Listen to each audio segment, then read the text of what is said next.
Good evening, everyone. Today marks the 40th anniversary of Title IX, allowing women better opportunities to further their education, and also translated into accelerated progress in sports. The 27th annual Upper Pennsula All-Star Girls Basketball Classic showed that basketball is played at an accelerated pace from its early days. Here's some action from St. Ignace. For the first time on high school court, the Dwyer cousins were on the same team. Courtney of Donnie and Jacqueline of West Iron County for the North squad. Courtney quickly gains the upper hand. She drains 2 triples and has a 6-0 lead over everybody.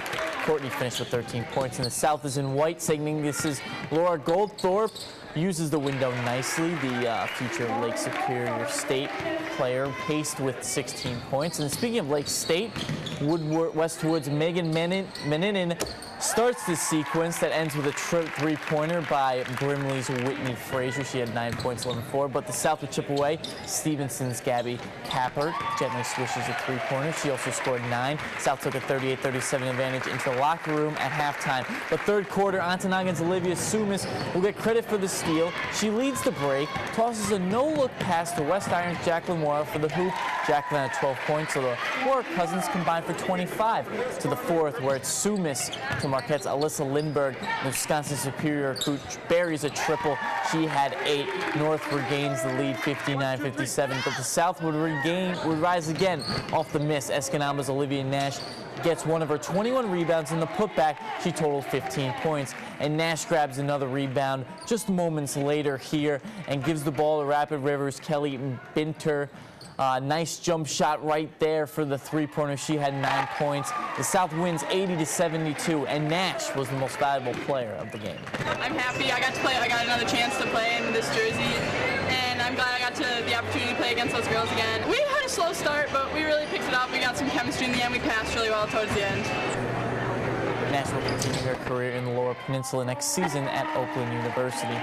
Well, in the boys' contest, the North ran past the South 104-91. Sault Ste. Marie Stephen Angeli scored 18 points and had 10 assists. He was the most valuable player. The boys' highlights will be on Sunday's TV6 Late News. And former Calumet Copper King and current Windsor Spitfire hockey player Ben Johnson was selected by the New Jersey Devils this afternoon in the NHL draft. The Devils used the 90th overall pick in the third round to take the forward. Johnson scored 18 goals and had 20 assists for the Spitfires of the Ontario Hockey League in 68 games last season.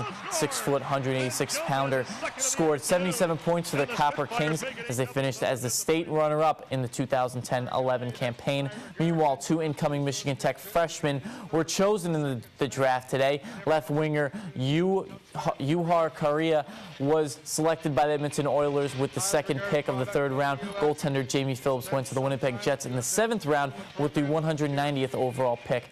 And the Marquette Mud Run took place at the Marquette ski area this morning. The 3-mile course took participants through multiple trails, had them running to peak elevation of 1,300 feet.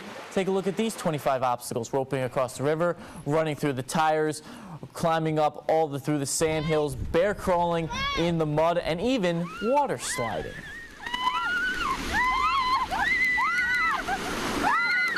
It's crazy and fun, and just we had a blast. You started off and you thought, oh, this isn't so bad, and then you see these steep hills. It's like, oh dang, that's gonna be tough. And it just kept on coming. Participants of all ages competed and enjoyed the course, especially these girls right here who felt they were superheroes running through the mountain. The top 3 runners will be awarded commemorative Marquette Mud Mountain jerseys and will receive free registration for next year's race to defend their title. And the 4th annual Kirk Kinnearim Memorial Run took place this morning in Newberry. The youngsters started with a 4-lap run around the track. This Tigers fan, however, had his own rules.